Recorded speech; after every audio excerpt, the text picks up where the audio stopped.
ఏముండే దాంట్లో మినపప్పేనా? మినపప్పు బొబ్బర్లో ఎక్కువ తినరు కానీ అప్పుడప్పుడు తినవచ్చు. ఎక్కువ తినకూడదు. అంటే ఈ మినువులకి బొబ్బర్లు కాంబినేషన్ అయితేనే బాగుంటుంది రాజు. గ్యార కూడా మెత్తగా వచ్చింది, మెత్తదనం కొంచెం ఉబ్బుది పూరి లాగా కదా.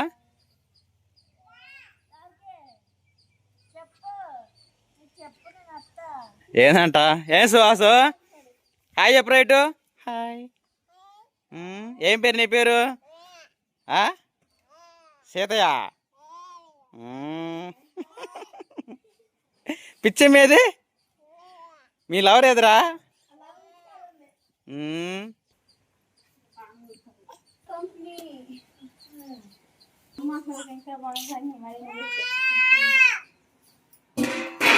ఏంటి కేరళ?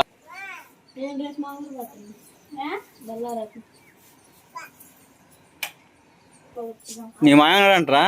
మీ మామ బెంగళూరు పనికి వెళ్తానంటే అదే మొన్న మీ నాన్న చెబితే బండి తెచ్చుకుంటాడంట పోయి వాళ్ళ మామ కాడ అన్నాడు.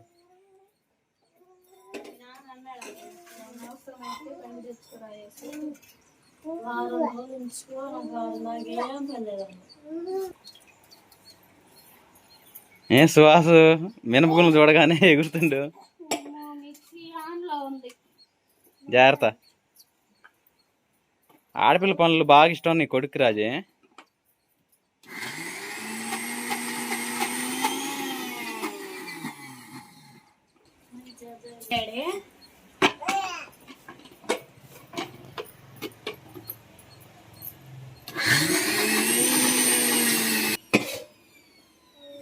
అది ఆయన తీసుకోరాజే, అట్లా ఏమంటే లేపుతున్నా ఏం కదా.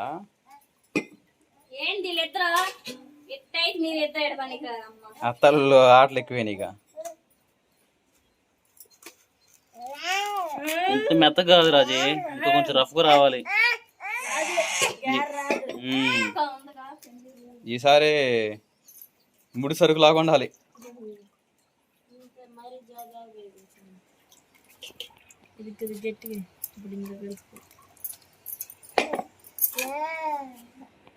అల్లం ముక్కలనా పచ్చిమిరపకాయ, మళ్ళీ పిల్లలు ఆనుతుంది అంటే పిల్లలకు మంట.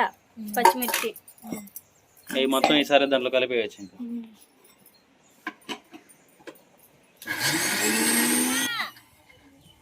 ఇంకా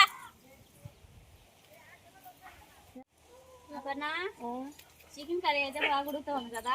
గారెల్లోకి అయితే పిండి అయితే పట్టేసుకున్నాం కదా మనం. అయితే 2 రకాల పప్పులతో ఉల్లిపాయ, కరివేపాకు, కొత్తిమీర, సాల్ట్, మనం ఇందులోనే అల్లం అయినా పచ్చిమిర్చి అయితే మిక్సీ పట్టేస్తున్నాం కదా. అవి వేసే పని లేదు, కలిపేసుకున్నాం. దీని మీదకి కిచెన్ లో నల్ల కవర్ ఉండిద్ది, అది తీసుకోండి.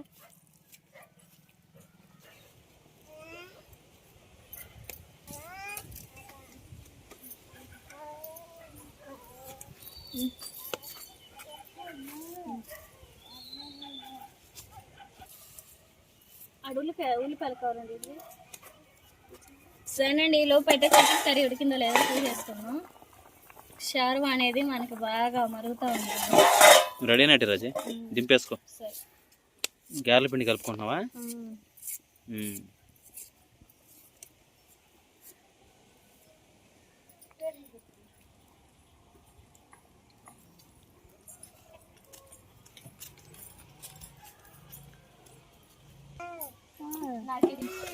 పైన పెట్టేద్దాం.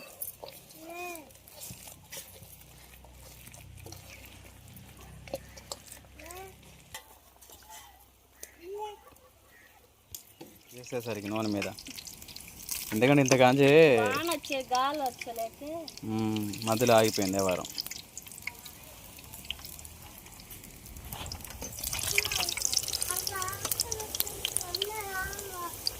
రాజే కరెంట్ కూడా పోయింది రాజే.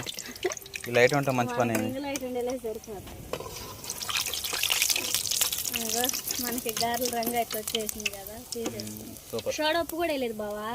మామూలుగా అయితే సోడా ఉప్పు వేస్తారు ఇంత గట్టిగా బాగా మెత్తగా రావడానికి. మనం బొబ్బర్లు వేసాం కదా, దానికి బాగోదు.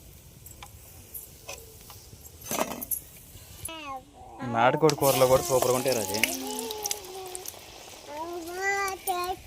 సువాసన ఎరకాకడమ్మా.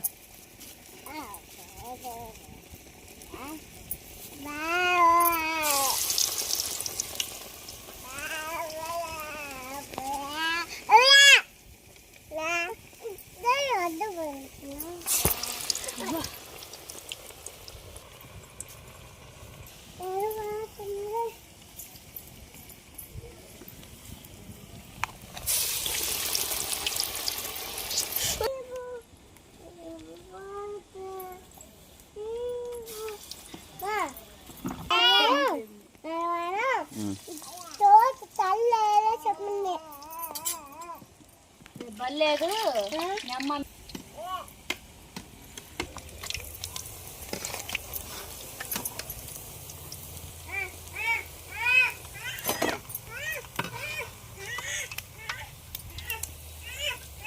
మంట తగ్గించుకో.